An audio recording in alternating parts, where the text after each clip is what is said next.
প্রান্তিক মোড়ার নাটক করল নবীন ও প্রবীণের পুরা টিম। হ্যাঁ বন্ধুরা, বিস্তারিত জানতে ভিডিওতে লাইক করে দেখতে থাকুন। কথা সিরিয়ালের আগামী এপিসোডে আমরা দেখতে পাবো যে জয়দীপ বিশ্বাস এসে বলে, আমার ছেলেকে কেন মেরেছো, আমার প্রান্তিককে কেন মেরেছো।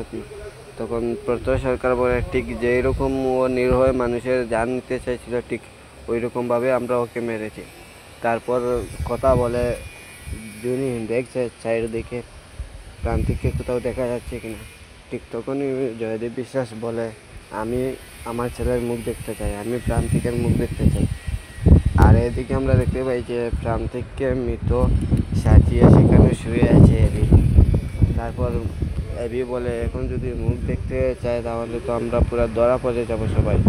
তাই আপনাদের কী মনে হয়, কী করে বাঁচাবে ওরা প্রান্তিকের মৃতদেহ, কী করে আনবে সেখানে? অবশ্যই কমেন্ট করে জানাবেন। আর আগামী সকল আপডেট পেতে চ্যানেলটি সাবস্ক্রাইব করে পাশে থাকবেন। ধন্যবাদ সবাই।